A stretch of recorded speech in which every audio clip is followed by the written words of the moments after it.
ceci: l'adoration, l'héritage du Père au centuple.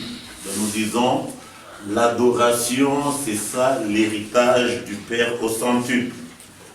L'opposé, si on peut dire le contraire de ce concept, c'est l'idolâtrie, l'héritage du Père imparfait. Je crois que le samedi passé, nous avions dit que le concept au centuple n'est autre chose que le concept qui veut dire la perfection de l'excellence. Donc s'il y a un Père parfait et excellent, il y a aussi un Père imparfait. Et du Père parfait et excellent, l'héritage que nous y soutirons, c'est l'adoration. Bien aimé, l'adoration n'a rien à voir avec les discours qu'on peut prononcer dans la bouche. L'adoration selon Dieu n'est autre que l'obéissance à Dieu. Amen. C'est là le Seigneur Jésus donnant une anecdote. Il avait donné une parabole en disant qu'il y avait un père qui avait deux fils. Il leur demande d'aller travailler dans la vigne. Le premier a dit « j'irai », mais en réalité il n'est pas parti. Le deuxième a dit « je n'irai pas », mais en réalité il est parti. Il a posé la question: des deux, qui a obéi? On a dit c'est celui qui a dit qu'il ne va pas partir, mais qu'il est parti. Donc l'obéissance, c'est dans les actes. Dieu n'a rien à voir avec des discours qui sortent de nos bouches. Dieu sait qu'il regarde, ce sont nos actes. Comme nous le disons toujours, l'attitude parle mieux que le discours de la bouche. Amen. Donc l'obéissance que Dieu nous demande, c'est l'obéissance quant à nos actes, quant à notre quotidien. Et adorer Dieu, c'est marcher dans l'obéissance. Comme Samuel a dit à Saül, l'obéissance à la parole vaut plus que tous les sacrifices. Amen. Alors nous rentrons au texte qu'on a vu la fois passée. Nous sommes dans Josué 24, 1 à 3.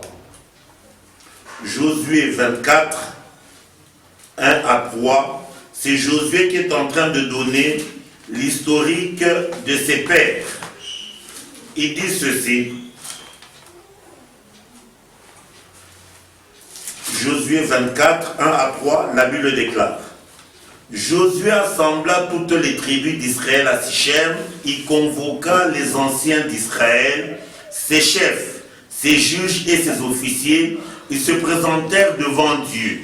Josué dit à tout le peuple: ainsi parle l'Éternel, le Dieu d'Israël. Vos pères, Térak, père d'Abraham et père de Nachor, habitaient anciennement de l'autre côté du fleuve et y servaient d'autres dieux. J'ai pris votre père Abraham de l'autre côté du fleuve, je lui fis parcourir tout le pays de Canaan et je multipliai sa postérité et je lui donnai Isaac. Donc ici Josué, il est en train de montrer Abraham, il est venu d'où? Il dit Abraham, son père c'était un certain Térak. Et Térak, quand il a enfanté Abraham, Abraham était dans l'état d'idolâtrie de ce qu'il a reçu de son père. C'est ce qu'il dit. Térak, père d'Abraham et père de Nachor, habitaient anciennement de l'autre côté du fleuve, et quand ils étaient de l'autre côté du fleuve, ils servaient les dieux étrangers. Servir les dieux étrangers, c'est ça l'idolâtrie. Et le verset 3, il dit, moi Dieu, j'ai pris Abraham de l'autre côté du fleuve pour le faire traverser le fleuve afin qu'il devienne un adorateur. Amen. Je ne sais pas si on se comprend. C'est là où, dans le même contexte, je crois que la fois passée, on l'avions dit, le fleuve qu'il faut traverser, c'est le Jourdain qui est l'illustration du moi de tout un chacun ou de l'ego de tout un chacun. Tant que notre ego sera en état dans notre vie, bien aimé, on est idolâtre, parce que c'est l'ego qui scelle la désobéissance à l'égard des dieux. Quand l'ego tombe, alors nous quittons la désobéissance, nous rentrons dans l'obéissance. Quand l'ego tombe, nous quittons l'idolâtrie, nous rentrons dans l'adoration. C'est là où il le dit encore, là il parle à Moïse, il parle toujours d'Abraham. Nous sommes dans Exode 6, 2 à 4. Dieu il rend toujours sur le même concept. Qu'est-ce qu'il a fait de la vie d'Abraham? Et Dieu dans la vie d'Abraham c'est lui le père au centuple. Par contre, Terach, c'est lui le père imparfait qui a transmis la désobéissance à son fils Abraham. Maintenant, il fallait qu'Abraham change de père. Amen. Qui quitte le père naturel, qui est le père imparfait, afin qu'il adhère au père au centuple, qui est le père parfait, comme l'avions vu la fois passée dans Matthieu 5, verset 48, où le Seigneur est en train de dire « Soyez parfaits comme votre Père Céleste est parfait. » Nous sommes dans Exode 6. Exode 6, nous lisons du verset 2 au verset 4. La Bible déclare: Dieu parla encore à Moïse et lui dit: Je suis l'Éternel, je suis apparu à Abraham, à Isaac et à Jacob comme le Dieu Tout-Puissant, mais je n'ai pas été connu d'eux sous mon nom l'Éternel. J'ai aussi établi mon alliance avec eux pour leur donner le pays de Canaan, le pays de leur pèlerinage dans lequel ils ont séjourné. Donc ici, nous voyons Dieu parlant à Moïse. Qu'est-ce qu'il a fait dans la vie d'Abraham? Il dit, j'ai pris Abraham, je lui ai donné le pays de Canaan, et là je lui ai donné mon alliance. Et le pays que je lui ai donné, c'est pour que ce pays devienne pour lui un pays de pèlerinage. Amen. Pourquoi Dieu insiste sur le concept d'être pèlerin? Bien aimé, sur la terre, tous nous sommes des passagers. Mais en tant que passagers, il y a deux groupes qui existent. Les pèlerins et les errants ou les vagabonds. Amen. Et les pèlerins et les vagabonds, tous nous sommes des passagers. La volonté de Dieu, quand nous naissons sur la terre, nous naissons dans l'errance. La volonté de Dieu est que nous puissions quitter l'errance pour que nous puissions entrer dans le pèlerinage. Je ne sais pas si on comprend un peu le concept. C'est-à-dire, un errant c'est qui, ou bien un vagabond c'est qui? Un errant, il ne sait pas d'où il vient, qu'est-ce qu'il fait ici et où il part. Amen. La volonté de Dieu est que nous soyons des pèlerins. Un pèlerin, il sait d'où il vient, qu'est-ce qu'il fait ici et où il part. Amen. On va lire un peu un texte qui révèle un peu le concept de l'errance et quelle est la finalité de l'errance de chaque personne sur la terre. Nous sommes dans Ésaïe 8. Ésaïe 8. Ésaïe 8, 20. La Bible déclare ceci. Ésaïe 8, 20, nous lisons Ésaïe 8, 20 à 22, il est dit ceci. À la loi et au témoignage, si l'on ne parle pas ainsi, il n'y aura point d'aurore pour le peuple. Il sera errant dans le pays, accablé et affamé. Et quand il aura faim, il s'irritera, maudira son roi et son Dieu. Il tournera les regards en haut, puis il regardera vers la terre, et voici, il n'y aura que détresse, obscurité et de sombres angoisses. Il sera repoussé dans d'épaisses ténèbres. Ici, la Bible nous révèle les conséquences néfastes de l'errance. C'est-à-dire, le terme de chaque errance, ce sont les ténèbres éternelles. Amen. C'est-à-dire, quand nous naissons de la maternité, sans connaître l'héritage du Père au centuple, bien-aimé, nous allons être errants jusqu'au terme de notre existence. La volonté de Dieu est que dans notre parcours, que nous puissions rencontrer ce que Ésaïe a appelé la loi et les prophètes. La loi c'est quoi? La loi c'est le concept, comme je crois qu'on l'a déjà dit, la loi révèle le renoncement à soi-même. Amen. C'est ce que la Bible dit. La loi de Dieu, elle est parfaite, elle restaure l'âme. Donc le point important, c'est rencontrer la loi de Dieu, ce que Romain appelle la loi de l'esprit de vie en Jésus. Quelle est cette loi? C'est la loi du renoncement. Amen. Si nous rencontrons la loi du renoncement, ainsi nous rentrons dans le témoignage, bien aimé, nous quittons l'errance pour entrer dans le pèlerinage. Mais si on ne rencontre pas ces deux concepts, bien aimé, on va demeurer dans l'errance.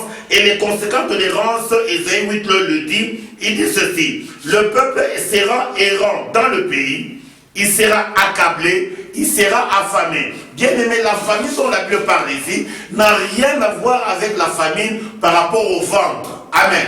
La famine dont l'Écriture parle, c'est la famine par rapport à la vraie nourriture, à savoir la parole, qui a la capacité de soutenir nos cœurs afin que nos cœurs puissent tenir bon. Amen. Je ne sais pas si on comprend un peu le concept. Il dit, si nous sommes dans l'errance, nous serons accablés, affamés, et quand on aura faim, on va s'irriter, on va maudire, et le roi et Dieu, et on tournera les yeux en haut, puis on regardera vers la terre, voici il n'y aura que détresse, obscurité et des sombres angoisses, et on va être repoussé dans les ténèbres éternelles.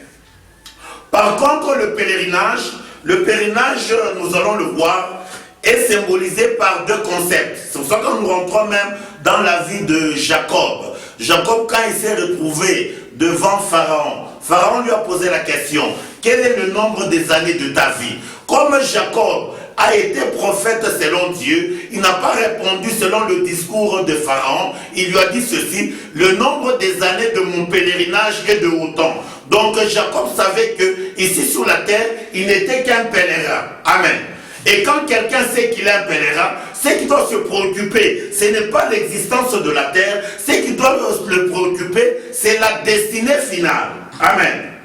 Je ne sais pas si on se comprend. Mais par contre, quand quelqu'un pense qu'il est un sédentaire, il est un permanent sur la terre, il va se préoccuper seulement des choses de la terre. Mais par contre, quand quelqu'un sait qu'il est un pèlerin, sa préoccupation sera la destinée finale. Et la destinée finale n'est autre que le ciel des dieux. Amen.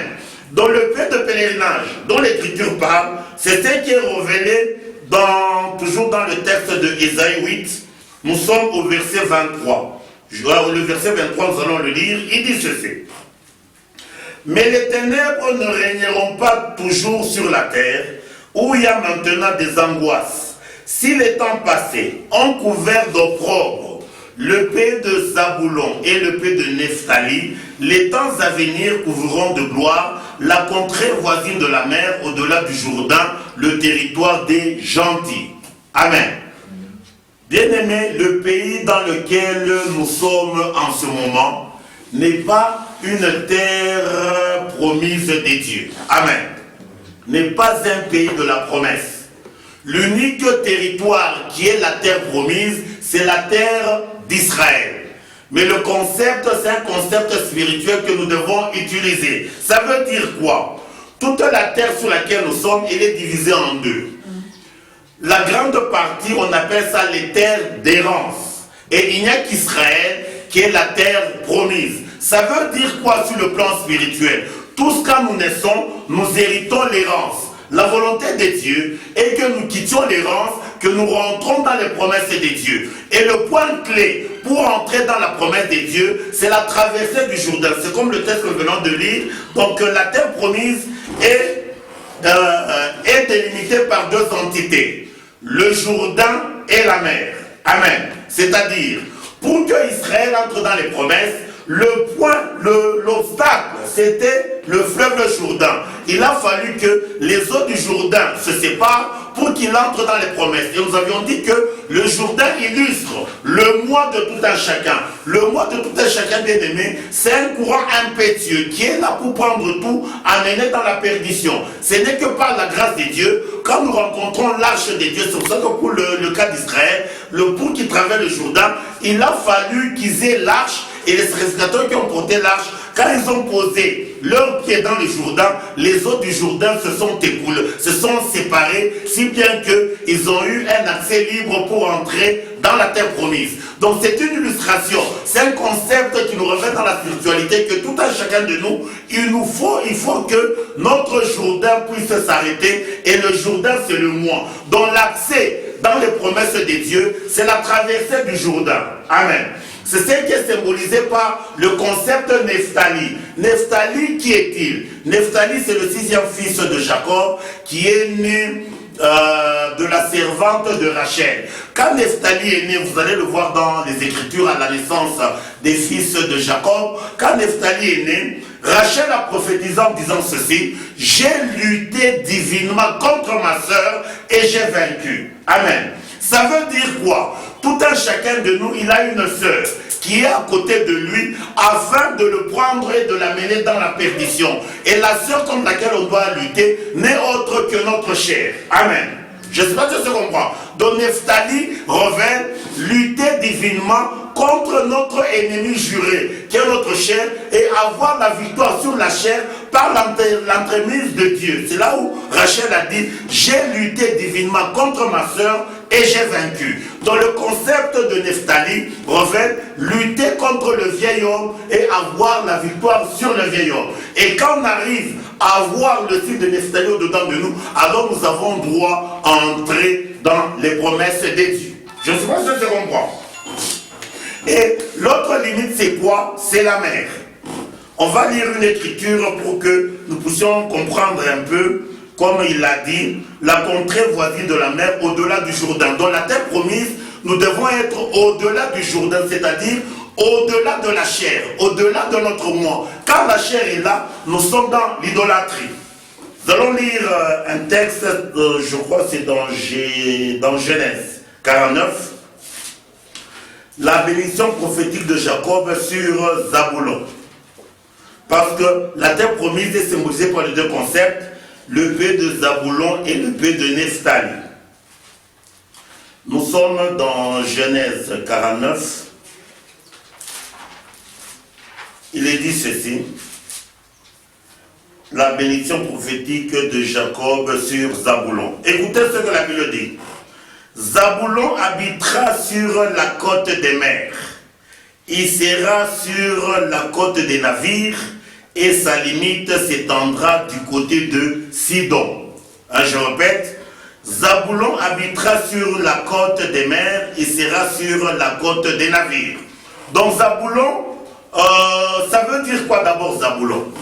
Quand nous rentrons à la naissance de Zaboulon, Léa a prophétisé quand Zaboulon est né, il a dit ceci, cette fois-ci, mon mari va habiter avec moi. Donc Zaboulon révèle l'habitation de l'époux avec l'épouse. L'époux dont il s'agit, c'est le Créateur, notre Dieu, et l'épouse, c'est notre esprit si nous sommes dignes d'être mariés par le Créateur. Je ne sais pas si on se comprend. Maintenant, sur Zaboulon, on a dit, Zaboulon va habiter les côtes des mers et il va habiter sur les côtes des navires. Les côtes de mer révèlent quoi? Tous nous savons très bien que les côtes de mer, c'est le sable. Amen. À côté de chaque mer, il y a le sable. Nous allons voir un peu, les côtes de mer, ça veut dire quoi? Nous sommes dans le livre de Jérémie. Je ne sais pas si on se comprend dans ce que nous sommes en train de dire. Nous sommes dans Jérémie. Jérémie, je crois que c'est ça. Nous sommes dans Jérémie 5. Nous lisons à partir du verset 21 jusqu'au verset 22. L'Écriture déclare: écoutez ceci, peuple insensé, qui n'a point de cœur. Ils ont des yeux et ne voient point. Ils ont des oreilles et n'entendent point. Ne me craindrez-vous pas, dit l'Éternel? Ne tremblerez-vous pas devant moi? C'est moi qui ai donné à la mer le sable pour limite éternelle qu'elle ne doit pas franchir. Ces flots s'agitent, mais ils sont impuissants. Ils mugissent, mais ils ne la franchissent point. La Bible nous révèle ici un grand mystère. Que Dieu a donné à la mer pour limite le sable. Pas une limite ordinaire, mais une limite éternelle. Amen. Je ne sais pas si je comprends. La mer dans ce contexte révèle la mort. Amen. Donc vous allez voir le Seigneur Jésus, il a marché sur les eaux. Jésus en marchant sur les eaux, c'est une symbolique que Jésus, il est la victoire de la vie sur la mort. Donc la mer révèle la mort. Maintenant, Dieu en parlant dans ce concept, il dit ceci. L'unique limite que Dieu a donnée à la mort, il n'y a que le sable comme limite éternelle. Il n'y a que le sable que la mort ne peut pas submerger. Et le sable dont il s'agit ici, c'est la vie de Salomon. Quand on est en train de donner la renommée de Salomon, on dit Dieu a donné à Salomon une intelligence, une sagesse et des connaissances multipliées comme le sable qui est à côté de la mer. Donc le sable dont il s'agit ici, qui est la limite éternelle, n'est autre que l'illustration qui révèle la parole de Dieu. Amen. Je ne sais pas si je comprends. C'est-à-dire, la limite que la mort ne peut pas franchir, il n'y a que la parole de Dieu qui a en son sein l'éternité. C'est-à-dire, Zaboulon selon Dieu, sa demeure, c'est dans le sable qui révèle la parole de Dieu. Amen. Je ne sais pas si on comprend un peu le concept. C'est-à-dire, c'est là quand nous rentrons dans Genèse 49, on dit 13. Zaboulon habitera sur les côtes des mers. Donc les côtes des mers n'est autre que le sable, qui est une limite éternelle que la mer ne peut pas submerger. Amen. C'est-à-dire, quand nous rentrons dans les promesses de Dieu, notre habitation, nous devons être Zaboulon pour que notre habitation soit la parole de Dieu. Comme Jésus le dit, si vous demeurez dans mes paroles et que mes paroles demeurent en vous, tout ce que vous demanderez à mon nom, je vous le donnerai. Amen. Maintenant, on a donné deux positions pour Zaboulon. Il habitera les côtes de mer et il habitera les côtes de navire. C'est-à-dire, un enfant de Dieu qui est dans le pèlerinage, quand il est dans cette existence, il habite les côtes des mers, c'est-à-dire il habite la parole. Maintenant, quand la mort physique vient, le concept qui arrive, maintenant il va cesser d'habiter le sable, il va habiter le navire. Le navire révèle l'arche de Dieu. Amen. C'est-à-dire l'enfant de Dieu, quand il meurt physiquement, il n'est pas englouti dans le séjour des morts. Mais par contre, quand on est dans l'errance, quand nous mourons, nous sommes engloutis dans le séjour des morts. Amen. Mais la volonté de Dieu est que nous cessions de ceux qui habitons, qui demeurons dans l'errance, que nous soyons dans le pèlerinage, parce que le départ de cette terre, c'est un départ béni. Amen. En partant de cette terre, nous partons étant dans le navire qui est l'image de l'arche, et l'arche révèle la présence de Dieu. Amen. Je ne sais pas si on comprend un peu le concept, c'est-à-dire, devant la mort physique, il y a deux probabilités. C'est lui qui a été errant, c'est lui qui a été vagabond. Quand la mort physique vient, il va être comme le riche, dans la parabole du riche et du pauvre Lazare. C'est-à-dire, il va entrer dans le séjour des morts où il y a des tourments. La volonté de Dieu est que nous quittions l'errance, que nous soyons des pèlerins, et là nous serons comme Lazare. Lazare, quand il est mort, Dieu a envoyé ses anges pour prendre Lazare et l'amener auprès de Dieu. C'est-à-dire, le concept là-bas, c'est ça le concept du navire qu'on appelle l'arche. C'est pour ça que la présence de Dieu est révélée par là. C'est là où il dit, Zaboulon va habiter les côtes des mers et les côtes de navires. Quand on est dans cette existence, nous habitons les côtes de mer, à savoir le sable, qui est l'image de la parole, qui est une limite que la mort ne peut pas submerger. Amen. Parce que tout ce qui existe sur la terre, quand la mort vient submerger. Amen. Je ne sais pas si on comprend un peu le concept. C'est là quand vous rentrez dans le livre des Cantiques, le chapitre 8, il est dit ceci, les grandes eaux ne peuvent pas éteindre l'amour. Amen. L'amour que j'ai à l'égard de mon enfant qui est ici. Quand la mort vient, la mort va submerger cet amour. L'amour que j'ai à l'égard de ma femme, quand la mort vient, la mort va submerger cet amour. L'amour que j'ai à l'égard de mes biens, quand la mort vient, la mort va submerger cet amour. Il n'y a qu'un amour que la mort ne peut pas submerger, comme Romains 8, 35 le dit. Il dit ceci, qu'est-ce qui pourra nous séparer de l'amour de Christ? C'est reste l'épée, c'est reste l'avidité, c'est reste la persécution, c'est reste la mort. En toutes ces choses, nous sommes plus que vainqueurs par celui qui nous a aimés. Hein, c'est Romains 8, on veut lire quand même ce texte, il est important. Romains 8, à partir du verset 35, il dit ceci. Qui nous séparera de l'amour de Christ? C'est reste la tribulation ou l'angoisse, ou la persécution, ou la famine, ou la nudité, ou le péril, ou l'épée.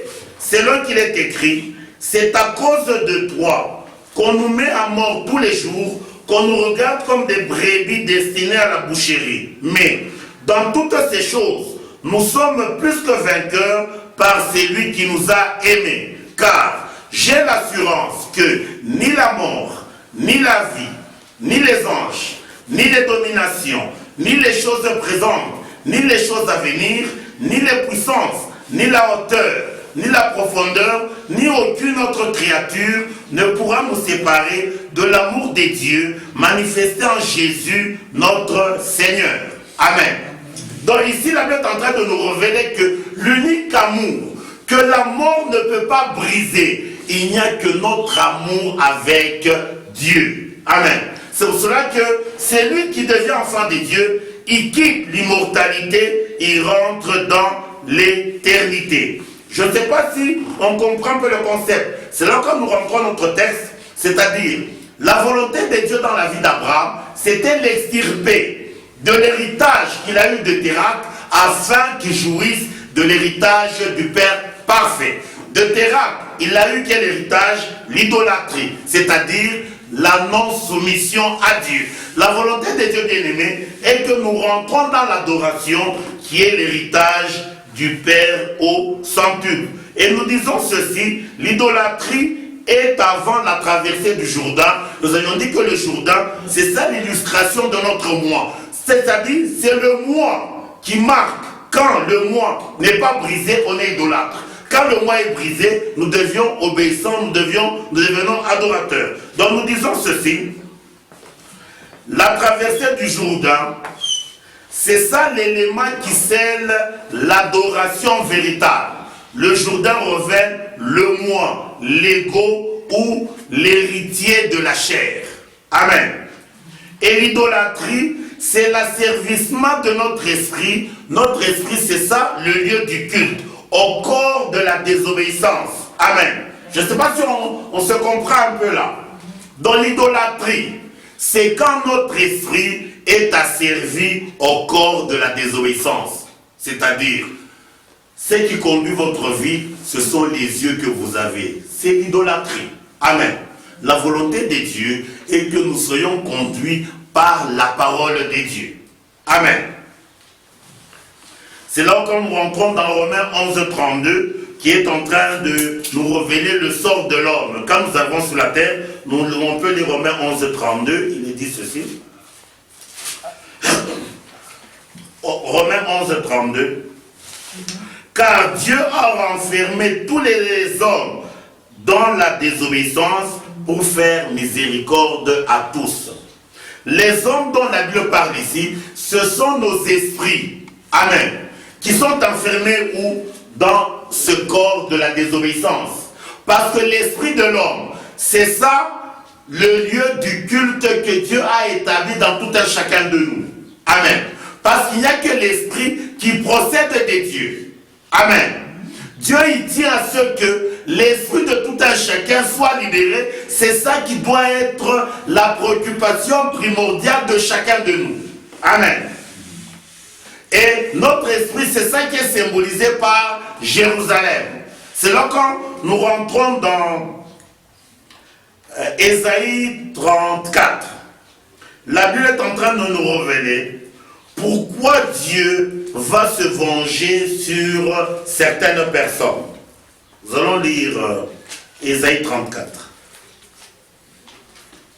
Ésaïe 34, verset 8. Il est dit ceci. Car c'est un jour de vengeance pour l'Éternel, une année de représailles pour la cause de Sion. Amen. Pour celui qui ne va pas se préoccuper de l'état de son esprit, la vengeance de Dieu sera sur lui. Amen. Je ne sais pas si on se comprend. L'Écriture dit, car c'est un jour de vengeance pour l'Éternel, une année de représailles pour la cause de Sion. prions. Dans le point clé, c'est là où même Ésaïe 62 le dit, pour l'amour de Sion, je ne me tairai point, pour l'amour de Jérusalem, je ne prendrai point de repos. Même quand nous rentrons dans les psaumes 137, je crois, verset 5, il dit ceci, si je t'oublie au Jérusalem, que ma droite m'oublie. Donc Jérusalem dont on est en train de parler, c'est l'expression de notre esprit. Donc, ce qui doit préoccuper l'homme, c'est le sort de notre esprit. C'est là où un proverbe dit, mon fils, garde ton cœur plus que toute autre chose. Donc nous disons que l'idolâtrie, c'est l'asservissement de notre esprit, qui est le lieu du culte au corps de la désobéissance. C'est-à-dire, si notre esprit devient esclave, devient asservi au corps de la désobéissance, nous sommes des idolâtres. L'adoration, c'est que le corps de la désobéissance doit être dompté par l'esprit, comme Paul le dit, je traite mon corps durement, je le tiens assujetti, de peur que moi-même, après avoir prêché à plusieurs, que je sois rejeté. Nous lisons Romains 7, toujours qui révèle le concept de l'idolâtrie, qui est l'asservissement de l'esprit au corps de la désobéissance. Le corps de la désobéissance, c'est ce qu'on peut appeler à d'autres termes, le corps animal. Amen.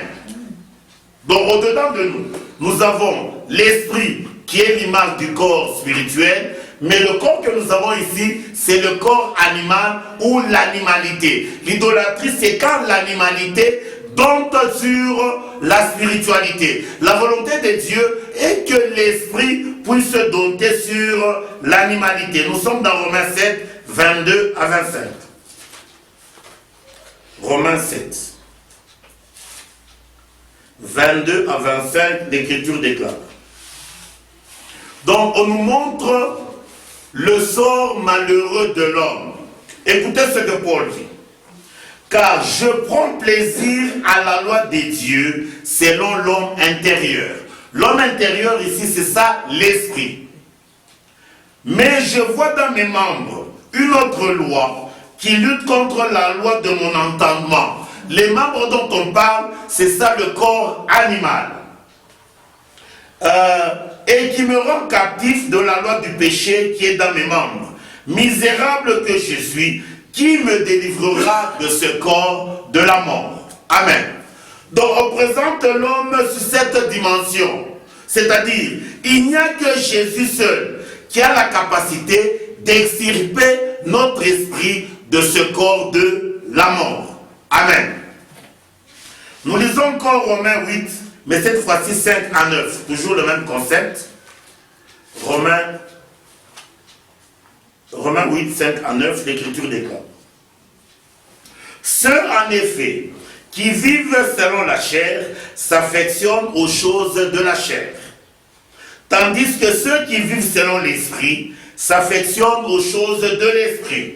Car l'affection de la chair, c'est la mort, tandis que l'affection de l'esprit, c'est la vie et la paix. Car l'affection de la chair est inimitié contre Dieu, parce qu'elle ne se soumet pas à la loi de Dieu et qu'elle ne peut même pas. Or, ceux qui vivent selon la chair ne sauraient plaire à Dieu. Bien aimé, la chair sans nature, c'est l'opposition radicale à Dieu. Amen. 9. Pour vous, vous ne vivez pas selon la chair, mais selon l'esprit, si du moins l'esprit de Dieu habite en vous. Si quelqu'un n'a pas l'esprit de Christ, il ne lui appartient pas. Selon nous concluons ce concept par Ecclésiaste 4.5, il dit ceci. Ecclésiaste 4.5, il dit ceci. L'insensé se croise les mains et mange sa propre chair. Notre chair, c'est ça la poussière, c'est ça la mort. C'est-à-dire, être insensé, c'est quoi? C'est quand nous associons la droite de la gauche. La droite revêt ce qui est de Dieu, la gauche revêt ce qui est de l'homme. Si dans ma vie, j'associe les deux concepts, je serai un mangeur de ma propre chair. Et ma propre chair, c'est la mort. La volonté de Dieu est que nous puissions cesser de manger notre chair, mais que nous puissions manger la chair de Christ. Manger veut dire la communion. Amen. Le salut, c'est quand notre esprit cesse d'entrer en communion avec notre chair, mais par contre qu'il entre en communion avec la chair de Christ. Alors nous disons, ça c'était le concept de l'idolâtrie. Nous avions dit que l'idolâtrie c'est l'asservissement de notre esprit qui est le lieu du culte au corps de la désobéissance. Nous disons que l'adoration, elle, c'est l'obéissance de notre esprit à Dieu qui est esprit passant par le Messie. Amen. Donc nous disons l'adoration, c'est l'obéissance de notre esprit à Dieu. C'est Dieu qui est esprit passant par le Messie. Sans Jésus, impossibilité d'obéir à Dieu. Amen. Je ne sais pas si on comprend un peu le concept. C'est là où nous allons rentrer dans Jean 4, 22 à 24. Jean 4.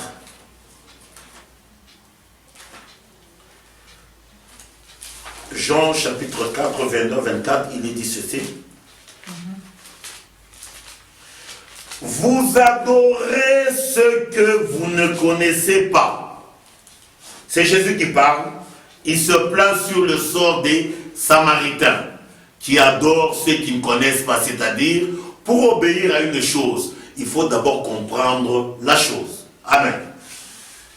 Nous adorons ce que nous connaissons, car le salut vient des Juifs.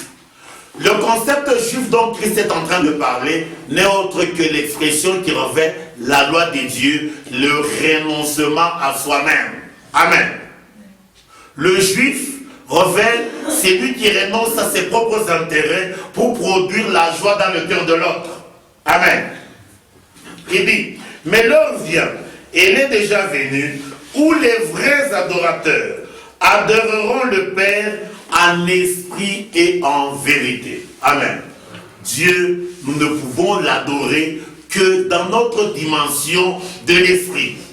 Et ce n'est que quand notre esprit se retrouve dans la maison de la vérité et la maison de vérité qui est Christ.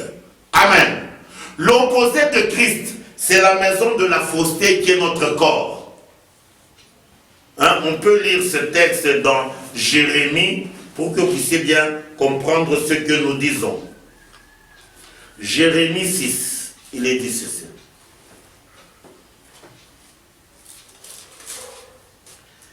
Jérémie 6, non, c'est pas 6, je trouve le verset. Non, c'est Jérémie 9, verset 6. L'Écriture dit ceci. Ta demeure est au sein de la fausseté. Et c'est par la fausseté qu'ils refusent de me connaître, dit l'Éternel. C'est-à-dire, nos premières demeures, nos corps ici, Dieu les appelle la fausseté. La maison vraie, il n'y a que la personne de Christ. Amen. Pour adorer Dieu, ce n'est que quand nous nous séparons de la fausseté pour entrer dans la maison de la vérité. C'est ce que Christ dit. Les vrais adorateurs, ce sont qui m'adorent en esprit et en vérité. La vérité dont la Bible parle, c'est la vérité qui est Christ, comme lui-même a dit. Je suis le chemin, la vérité et la vie. Nous les humains, nous sommes des obstacles, nous sommes des faussetés et nous sommes la mort. Amen. La volonté de Dieu, pour que nous soyons agréables à Dieu, il faut que notre adoration, notre obéissance soit par notre esprit, et ce n'est que quand notre esprit se retrouve dans la vérité, et la vérité qui est Christ. Et c'est là où il continue, il dit, l'heure vient, elle est déjà venue, où les vrais adorateurs adoreront le Père en esprit et en vérité, car ce sont là les adorateurs que le Père demande. Dieu est esprit. Il faut que ceux qui l'adorent, l'adorent en esprit et en vérité. C'est Christ qui parle. Adorer, ce n'est pas chanter avec une petite voix. Adorer, c'est obéir à Dieu. Amen. C'est ça, adorer, et nous allons le voir d'une manière claire. Nous sommes dans Genèse 22, 1 à 5. Genèse 22, 1 à 5, l'Écriture déclare. On parle du patriarche Abraham. Après ces choses, Dieu mit Abraham à l'épreuve et lui dit, Abraham, il répondit, me voici. Dieu dit, prends ton fils, ton unique, celui que tu aimes, Isaac, va-t'en au pays de Morija, et là offre-le-moi en holocauste. Abraham se leva de matin, sella son âne, et prit avec lui 2 serviteurs et son fils Isaac. Il fendit du bois pour l'holocauste, et partit pour aller au lieu que Dieu lui avait dit. Le 3e jour, Abraham leva les yeux et vit le lieu de loin. Abraham dit à ses serviteurs, restez ici avec l'âne. Moi et le jeune homme, nous irons jusque-là pour adorer et nous reviendrons après vous. Amen. Amen. Ce jour-là, bien-aimé, Abraham n'est pas monté à la montagne pour chanter avec une petite voix, comme les gens le font pour dire qu'ils adorent Dieu. Abraham, quand il est monté à la montagne, c'était pour obéir à l'instruction que Dieu lui avait donnée, à savoir le sacrifice d'Isaac. Amen. C'est ce qu'Abraham a appelé, vous, les serviteurs et l'âme, restez ici, l'enfant et moi, nous allons monter pour aller adorer Dieu. Adorer, c'est obéir. Maintenant, nous allons rentrer un peu en arrière pour comprendre. Pour que Abraham arrive au lieu d'adoration, il n'est pas arrivé n'importe quel jour. Il est arrivé le 3e jour. Amen. Ça veut dire quoi? Le premier jour revêt le quoi? L'état dans lequel nous nous trouvons tous, l'état de la chair. Le 2e jour, le renoncement. Et le 3e jour ne peut être enfanté quand le renoncement atteigne le terme. Amen. Dieu, on ne l'adore que le 3e jour. C'est pour ça que même Jésus, il dit, je suis le chemin, la vérité et la vie. Et même lui parlant de sa personne, il a parlé d'une marche de 3 jours qu'il devrait accomplir sur la terre. Dans le concept de 3, revêt les 3 dimensions qu'il y a dans tout un chacun de nous. C'est-à-dire, nous naissons dans l'état d'être de la chair.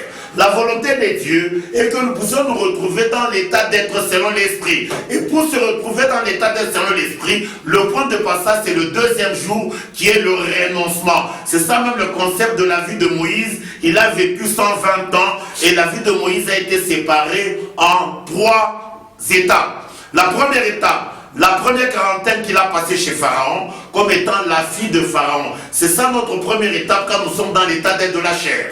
La 2e étape, c'est les 40 ans qu'il a passé dans le désert afin qu'il apprenne la bergerie. La bergerie, c'est quoi? Le renoncement au moi. Et quand la 2e quarantaine a atteint le terme, alors le buisson ardent pouvait se manifester dans sa vie. Alors maintenant, Moïse pouvait marcher avec Dieu. Amen. Il faut que nous puissions bien comprendre ces choses. C'est là où, comme nous vous avions dit que l'obéissance à la parole, c'est ça qui est au-dessus de tout. Nous sommes dans 1 Samuel 15, 22 à 23. 1 Samuel 15, 22 à 23, la Bible déclare.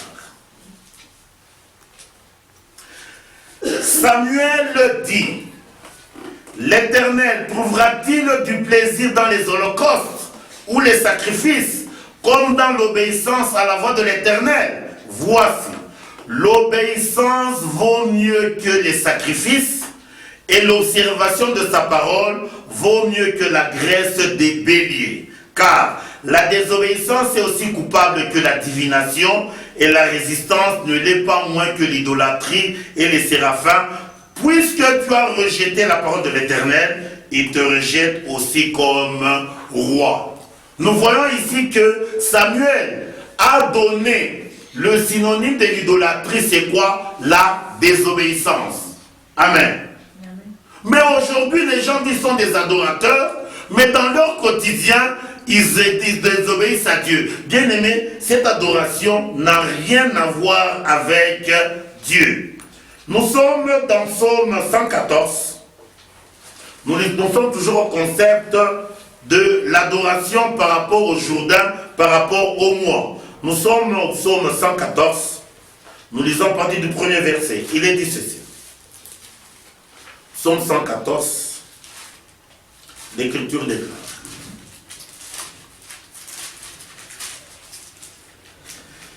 Donc, à partir du premier verset, la Bible déclare, quand Israël sortit de l'Égypte, quand la maison de Jacob s'éloigna d'un peuple barbare, Juda devient son sanctuaire et Israël fut son domaine. L'Égypte dont l'Écriture parle, c'est la symbolique du monde. Et le peuple barbare dont l'Écriture parle n'est autre que le moqueur de la parole, à savoir la chair de tout un chacun de nous. Amen. La volonté de Dieu est que tout un chacun de nous, où nos esprits deviennent des sanctuaires ou des domaines privés de Dieu. Pour que cela soit possible, il y a deux conditions sine qua non. Sortir de l'Égypte et se séparer du peuple barbare. L'Égypte, c'est le monde, et le peuple barbare, c'est le moi ou la chair de tout un chacun. Et quand nous réalisons les deux dimensions, la Bible dit ceci, Juda devient le sanctuaire et Israël devient le domaine des dieux. Et 3 dit, la mer le vit et s'enfuit. La mer ici, comme l'avions dit, c'est la symbolique de la mort. Donc quand Israël a quitté l'Égypte, quand il s'est séparé de la barbarie, ils se sont retrouvés devant la mer Rouge. La mer Rouge, c'est la symbolique de la mort. Comme Israël était le domaine des dieux, il était le sanctuaire des dieux, les eaux de la mer se sont séparées. Amen. Et les eaux de la mer, c'est ça la symbolique de la mort. Pour que la mort, Dieu y ferait un chemin, il faut que nous soyons un domaine réservé des dieux. Amen. Il dit la mer le vit et s'enfuit, et le Jourdain retourna en arrière. Et comme l'avions dit, le Jourdain c'est le moi. Les montagnes sautèrent comme les béliers, et les collines comme les agneaux. Les montagnes dont l'Écriture parle, c'est quoi? C'est là où Jésus le dit quelque part, il dit ceci. Si votre foi est petite comme le grain de sénévé, vous direz à la montagne, ôte-toi d'ici et va te jeter dans la mer. La montagne dont l'Écriture parle, c'est une illustration, c'est-à-dire, chacun de nous, nous sommes une gloire d'illusion symbolisée par la montagne, à savoir la motte des terres qui nous constitue. Et le rôle de notre montagne, notre gloire d'illusion, c'est pour écraser l'esprit, anéantir l'esprit afin que l'esprit meure. La volonté de Dieu est que notre esprit ait la foi en Dieu. Et quand l'esprit a la foi en Dieu, la montagne qui nous bloque, qui est notre moi, va sauter et va se retrouver dans la mer et notre esprit va s'épanouir à la lumière du Seigneur. Je ne sais pas si ça se comprend. C'est ce que Jésus a dit. Si votre foi est petite comme le grain de sénévé, vous direz à la montagne, ôte-toi et va te jeter dans la mer. Donc le rôle de la gloire d'illusion de tout homme, c'est pour tuer, écraser l'esprit. L'esprit qui est l'élément clé dans chacun de nous. Et quand nous tuons l'esprit, c'est ça être meurtrier selon Dieu. Comme l'avions dit, Dieu, il va exercer un jour de vengeance à cause de Sion ou à cause de Jérusalem. Et Sion, Jérusalem, c'est ça le lieu du culte. Donc la priorité des priorités dans notre être, c'est l'état de notre Jérusalem, l'état de notre esprit. Alors c'est là où il dit, les montagnes vont sauter comme des béliers et comme des... il dit ceci, les montagnes sautèrent comme des béliers et les collines comme les agneaux. Qu'as-tu mer pour t'enfuir, Jourdain pour retourner en arrière? Qu'avez-vous montagne pour sauter comme des béliers et vous collines comme des agneaux? Tremblez devant le Seigneur, ô terre, devant le Dieu de Jacob. Donc la poussière de tout un chacun, son rôle c'est pour tuer l'esprit. Amen. Je ne sais pas si on se comprend. C'est là quand nous rentrons même dans les psaumes 137 qui explicite bien ce concept. La droite là c'est Dieu. Donc si j'oublie l'état de mon esprit, je ne m'occupe pas de mon esprit, Dieu aussi va m'oublier. Que ma langue s'attache à mon palais si je me souviens de toi et si je le fais de Jérusalem le principal sujet de ma joie. 7. Éternel, souviens-toi des enfants d'Édom. Les enfants d'Édom, c'est qui? C'est l'image de la chair de tout un chacun. Oui, dans la journée de Jérusalem, disait raser, raser jusqu'à ses fondements. Donc la chair, son rôle, c'est raser l'esprit pour que l'esprit ne puisse pas se manifester, afin que l'alliance avec Dieu ne soit pas possible. Amen. Il continue. Fille de Babylone l'a dévasté, heureux qui te rend l'appareil, le mal que tu nous as fait. Babylone ici révèle quoi? Babylone révèle le concept du mélangeage. Amen. Donc Babylone, c'est un concept qui fait que au-dedans de nous, qu'il y a un mélange intime entre notre esprit, notre chair et notre sang. Dieu, il est le Dieu de la séparation. Dieu, il veut que l'esprit se sépare d'avec la chair et le sang. Mais Babylone veut que nous soyons dans un mélange intime. Amen. La volonté de Dieu est que nous puissions nous séparer de tout ce qui nous pousse à ce que nous qu'il y ait de la mêlée entre le sacré et le non sacré. Le rôle de la parole, c'est pour créer la séparation entre le sacré et ce qui n'est pas sacré, pour que le sacré qui est l'esprit s'attache à ce qui est réellement de Dieu. Hein, je ne sais pas si on comprend un peu le concept. Nous sommes dans Matthieu 17, verset 20. Matthieu 17, verset 20, il dit ceci.